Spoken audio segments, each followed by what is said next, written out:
Welcome to Sahana simple tips. ഇன்றைக்கി നമുക്ക് മുട്ട വെച്ച് വളരെ എളുപ്പത്തിലൊരു ഈവനിങ് സ്നാക്സ് തയ്യാറാക്കിയെടുക്കാം.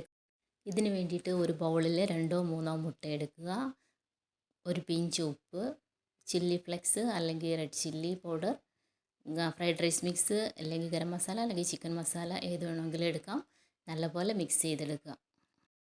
ഒരു ദോശ തവ അല്ലെങ്കിൽ പാൻ ചൂടായതിന് ശേഷം അതിലോട്ട് നമ്മൾ മിക്സ് ചെയ്ത് വെച്ചിരിക്കുന്നത് മിക്സ് ദോശ പോലെ ഒഴിച്ചെടുക്കുക. വീഡിയോ ഇഷ്ടപ്പെടുകയാണെങ്കിൽ നമ്മുടെ ചാനലൊന്ന് സബ്സ്ക്രൈബ് ചെയ്ത് ലൈക്ക് ചെയ്തേക്കണേ. കുട്ടികൾക്കായി ലഞ്ച് ബാഗ് ഐഡിയ നമ്മൾ ചാനലിൽ അപ്ലോഡ് ചെയ്തിട്ടുണ്ട്.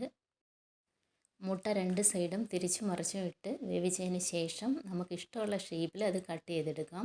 സ്ക്വയർ ആയിട്ടോ ട്രയാങ്കിൾ ആയിട്ടോ നിങ്ങൾക്ക് എങ്ങനെയുള്ള ഷേപ്പ് വേണോ ആ ഷേപ്പിൽ നമുക്ക് കട്ട് ചെയ്തെടുക്കാം.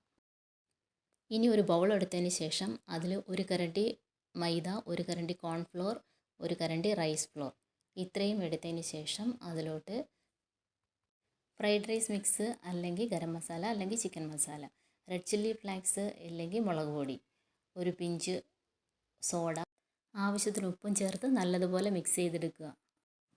ഫ്രൈഡ് റൈസ് മിക്സ് ചേർക്കുമ്പോൾ നമുക്ക് നല്ലൊരു ഫ്ലേവർ കിട്ടും. അതിനുവേണ്ടി മാത്രമാണ് ഫ്രൈഡ് റൈസ് മിക്സ് ചേർക്കാൻ പറയുന്നത്. ഇല്ലെങ്കിൽ നിങ്ങൾക്ക് ഗരം മസാലയോ ചിക്കൻ മസാലയോ ഉപയോഗിക്കാം. ചെറിയ പാക്കറ്റ് ഫ്രൈഡ് റൈസ് മിക്സ് നമുക്ക് കടകളിൽ വാങ്ങാൻ കിട്ടും. ഇനി നമ്മൾ കട്ട് ചെയ്ത് വെച്ചിരിക്കുന്ന മുട്ടയുടെ ഓരോ പീസും ഈ മിക്സിൽ ഡിപ്പ് ചെയ്തതിന് ശേഷം മാവിൽ കോട്ട് ചെയ്തെടുക്കണം. നല്ലപോലെ കോട്ട് ചെയ്തെടുക്കണം. വീണ്ടും ഇതൊരു പ്രാവശ്യം കൂടെ ഡിപ്പ് ചെയ്തതിന് ശേഷം വീണ്ടും കോട്ട് ചെയ്തെടുക്കണം. അങ്ങനെ എല്ലാ പീസും അതുപോലെ ചെയ്ത് വയ്ക്കണം. ഇത് നമുക്ക് 2-3 പ്രാവശ്യം മാവിൽ മുക്കി കോട്ട് ചെയ്തെടുക്കാം. ഞാൻ എല്ലാ പീസും അങ്ങനെ കോട്ട് ചെയ്തെടുത്ത് കഴിഞ്ഞു.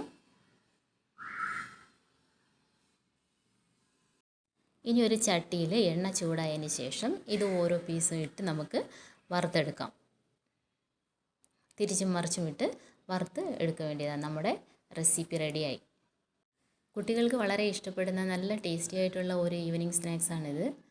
ഒരു പ്രാവശ്യം ട്രൈ ചെയ്ത് നോക്കി നിങ്ങളുടെ ഫീഡ്ബാക്ക് കമൻ്റായിട്ട് അറിയിപ്പിക്കണം.